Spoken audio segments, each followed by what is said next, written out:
In the UK, the problem of nightmare neighbours has never been worse. This man's going to kill me. Oi, you were stalking me! My husband had blood all over his face and I thought he was dead. 1 in 5 of us has been at war with Nextdoor. The truth always comes out. Never forget that, scumbag.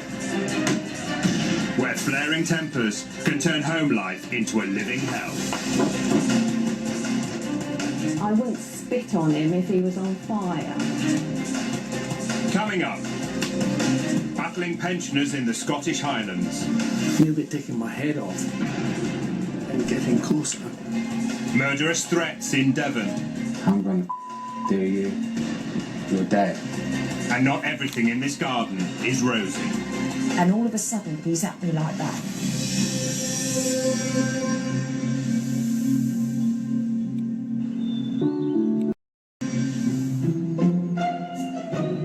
Nestling in the picturesque Devon countryside, the small village of Roborough seemed like a dream setting for Tina and Steve Webb when they moved there in 1998 with their children Sarah, Charlene and Matthew.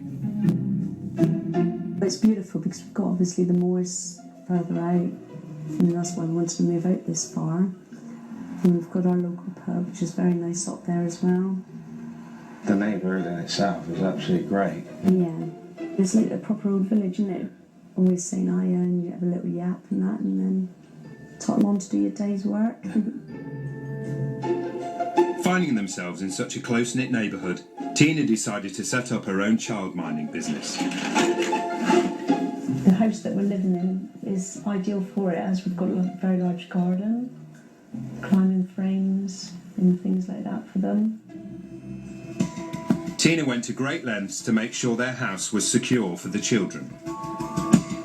We bought the CCTV 10 years ago for child minding. And if the children was playing and thought, you know, if they fell, they would be able to, we'd have evidence of what happened.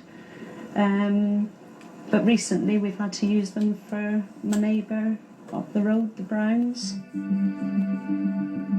In March 2008, Richard Brown and his partner moved in, just a few doors up from the Webbs. Stephen and Tina initially had no contact with them, but it would only be 3 weeks before things started to go wrong. One day Charlene come running in the door, a bit petrified actually, she looked quite shook up, that the man up the road, she said, was shouting and swearing at her. Richard Brown was stood on the end of the drive, shouting that he's got nowhere to park, and when I actually looked up by his area, he had his parking space there. The Webbs had grown accustomed to parking at least 5 of their vehicles in the spaces in front of their house. Stevie heard the shouting and he come running down and said, "What's going on?" And Mr. Brown started shouting that he's fed up with the parking around here and he's had enough. So Steve said, "Oi, you know, don't talk to my wife and child like that again, like, you know." And he said, "Oh look, I'm so sorry," he said. "Can we shake hands? I'm not in a happy mood. My son got injured in a boxing ring and it's quite upset me." He said, "And I had no rights really to take it out on you, and can we shake hands and apologise?" And so Steve said, "Well, yeah, but next time you can speak to us in an appropriate manner." The Webbs hoped that was the end of the matter, but it was their son Matthew who was to bring relations between the families to the boil. Matthew went to get some shopping. On the way back, as Matthew approached outside the house, Richard Brown called him up. I heard a lot of shouting and screaming. I looked out the window to see if that Richard Brown had my son Matthew and was punching me around the head and around the face, really aggressive. Matthew was trying to hold his head down like that and push him away, and as Matthew was pushing away, Richard Brown was grabbing him more and punching him more to the face and head. He was punching him underneath, lifted his legs off the floor, really punching him. He was saying to Matthew, he said, "I'm going to do you, I'm going to hammer you, and you're dead." And then I ran downstairs, ran out, and then as I ran at the front door, he threw him on the floor like a rag doll. I come out the house because I seen Matthew being beat up, and by the time I got to this point, Matthew was on the floor by then. We tried to push Richard Brown, but he just didn't want to let go. He just wanted to punch. And I said, what are you doing? What's it all about? And he said, I just hate it. And that's exactly what he said. Richard Brown claims the fight was self-defence, when Matthew attacked him and made threats towards his family. Richard was cautioned by the police. Tina Webb felt there could have been other reasons for the fight. He was just going on about Matthew. Matthew fancies his girlfriend. I said, no, that's not right. We don't even know your girlfriend. I called Matthew down because he was upstairs. And I said, Matthew, do you fancy this man's girlfriend? He said, no, I've never seen her. He said, I don't know what you're on about. On Boxing Day of that year, relations between the two families reached a new low, when the Webb family were walking home from a night at the pub. As we walked past the post box, coming down towards Richard Brown's house, he said, I'm going to smash your cars up, burn your house. He said, you'll be in bed one night and you'll burn to death with your family, and threatened me with all that. And I said, if you do that, I'll kill you. Richard Brown denies the abuse and claims he called the police after he heard the Webb family shouting threats and seeing Matthew with a baseball bat. Matthew had a baseball bat, and he said, he's not going to hurt me again. Matthew feared for himself. And he had put that to protect himself. And Charlene, my youngest daughter, said, he's not going to hurt you, he's not going to hurt you. And she grabbed him, and she was feeling for him. And she brought him in, and the basketball bat went back in the car, and the police seized it from the car. Richard Brown claims Tina also forced her way into their home. Matthew and Steve Webb were arrested and cautioned, though neither were actually charged. It was just the heat of the moment, wasn't it? That was it. There was no fighting or anything. The things we've retaliated to is through things they've made us retaliate to defend ourselves. But that retaliation was soon to get out of hand again.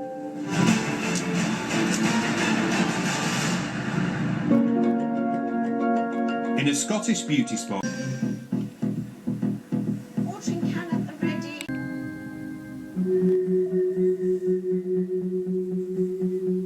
the rural calm of Roborough in Devon was shattered when Steve and Tina Webb came into conflict with their new neighbour, Richard Brown.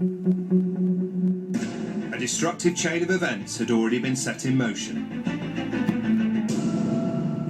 The Browns complained to the police about Tina's son Matthew's treatment of their teenage son. At the same time, Tina received reports from Ofsted about anonymous complaints regarding her childminding business. There are ongoing issues regarding this family with the police. Their language is disgraceful in the presence of reminded children. Frequently displayed aggravation and threatening behaviour towards their neighbour. I do think he is attacking us through Ofsted's, and anybody knows Ofsted's is the people you've got to answer to. Then the police paid Tina a visit.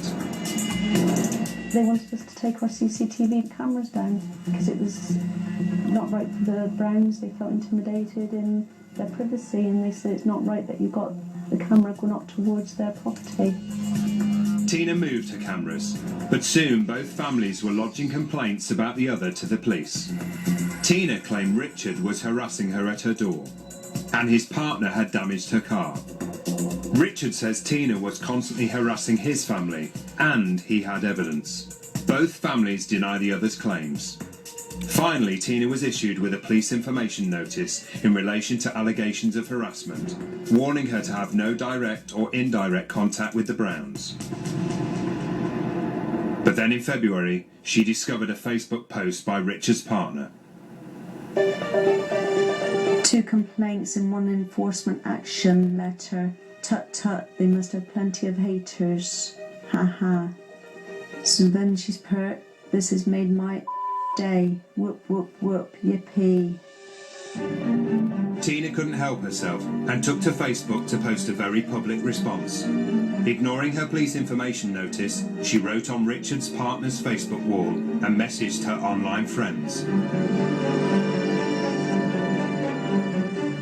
I did say that they are a nasty family because of what we've had to go through. I couldn't believe what happened next. Within a few hours, there was a knock at the door. There was 2 police officers asking for Tina Webb, and they just come right through to the kitchen at me, and I said, what do you want me for? What have I done? And they said, we've come to arrest you. I was very scared.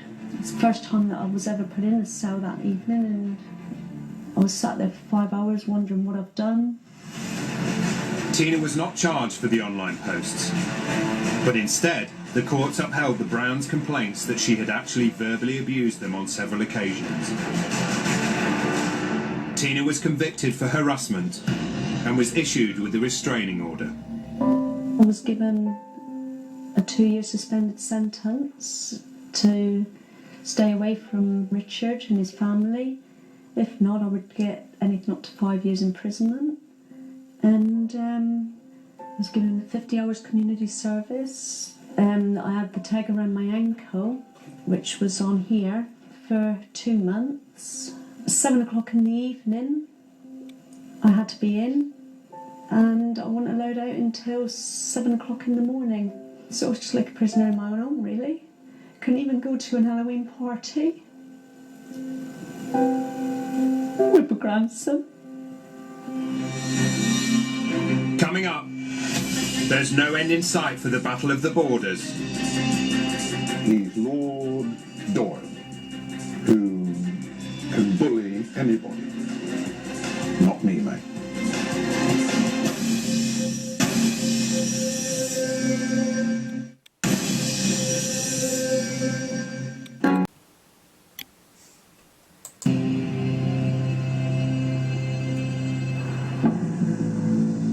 In Devon, what started as a neighbourhood dispute and bad feeling between 2 young men resulted in childminder Tina Webb receiving a restraining order for harassment. But Tina was soon struggling to meet the conditions of that order. One day I was driving in the village and the children start waving, and I started beeping and waving back and like laughing. And then the next thing, I get told that I broke my breach of harassment because I was doing this. Richard Brown phoned up and said that he felt intimidated because I was beeping and laughing in my vehicle whilst passing his house. In April 2013, she was summoned on 4 counts of breaching her restraining order.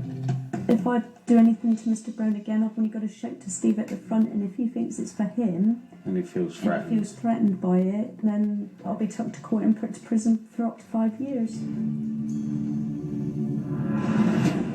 In October 2013, a judge at Plymouth Crown Court disposed of the case, and Tina was bound over to keep the peace. The bad feeling between the Webbs and Richard Brown continued to simmer, and 9 months later, Steve received an alarming voicemail. It's on my phone here. Hello there, Mr. Webb, this is Mr. Brown. I'd just like to ask you a question as to why you're videoing my 11-year-old daughter on the way to school this morning. As you can imagine, she was very upset about this, and I'd like to know why exactly you're doing that. Thank you very